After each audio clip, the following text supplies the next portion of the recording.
I now recognize the gentleman from South Carolina, Mr. Timmons, for 5 minutes. Thank you, Madam Chair. My colleagues across the aisle are quick to judge the actions of this president in the early days of his administration.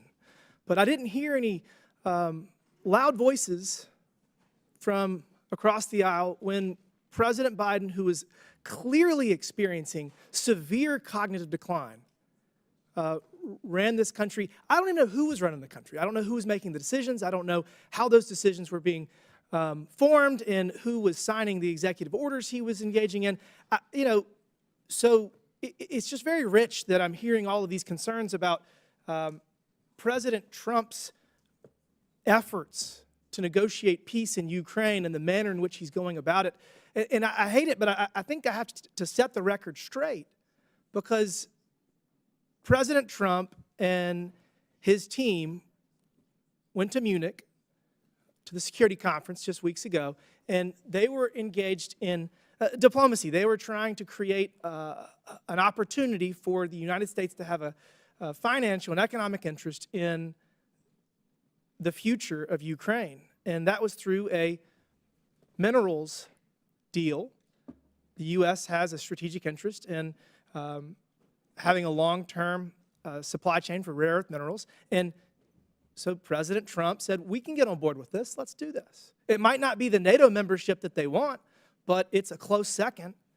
And so your concern is related to those conversations, because Zelensky originally said, yes, let's do it. That sounds like a good deal. And then within 24 hours, he backtracked. He did a 180. And he actually started disparaging President Trump. And he was disparaging the administration. So, yeah, President Trump said some things and tried to create pressure to then bring Zelensky back to the table. Whoa, guess what? Guess who's on the way to Washington to sign the minerals deal? So I get it that my colleagues across the aisle want to throw stones at everything that President Trump does. My favorite was when President Trump was engaging with Canada and Mexico, and the Democrats didn't even have time to throw stones at his attempt to bring them to the table to secure their side of the border, because it only took them 4 or 5 hours to come to the table. The articles hadn't even gone to print yet. So, look, President Trump is going to negotiate peace in Ukraine. He's going to bring all of our hostages home in Gaza, and he has deserved the leeway. Now to the issue at hand, USAID. 77 million people voted for President Trump because we are out of balance. The Biden administration, whoever was running the show, engaged in ridiculous policies that the American people disagree with, whether it's with DEI or trans policies, whatever it is. We're turning the page, and we're not going to abdicate our leadership in the global community. We're going to hit reset, because we are so out of balance that all we can do is go to zero and then build back. Because we're not going to spend $2 million on sex changes in Guatemala or $32,000 for a transgender comic book in Peru. These are ridiculous policies that the American people have overwhelmingly said they do not want. So, Mr. Roman, to the issue at hand, how do we make sure when we get our foreign aid back running that we don't give money to terrorists? That's a great question. So there's 4 recommendations that I would offer. The first is no more miscellaneous listings, as we had heard from the gentleman before. We have to use public vetting processes that require complete transparency, encourage independent audits, and mandate strict screening. Can we go back to that? Why did we not have transparency before? I have, for the last 18 months, been trying to get information about a grant made to what we believe is a Hamas affiliate, and the Freedom of Information Act Department, or the Freedom of Information Officer at USAID, has stonewalled me for the last year and a half. And this goes back all the way to 2015. It's as if though bureaucrats think they know better. Bureaucrats think they know better. Guess what? We're going to create transparency across all of government.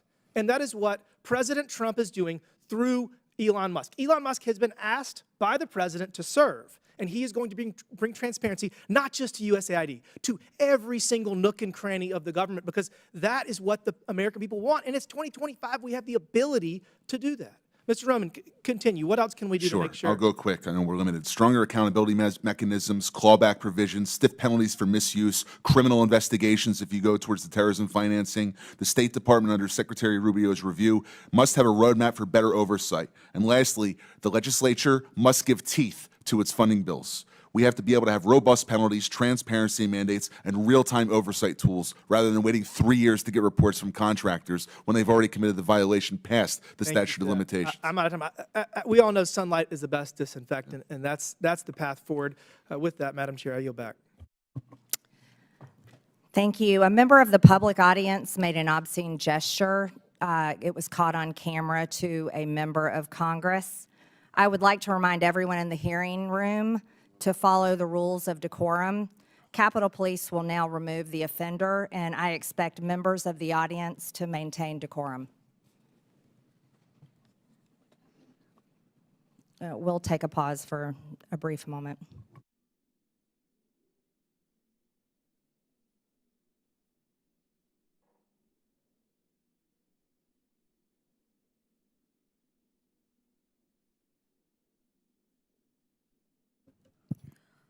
Point of order or a point of clarification, Madam Chair.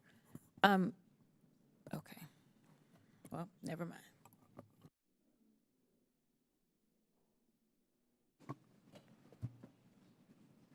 Do you have a parliamentary inquiry? Nope. Okay. I'm okay now. Okay.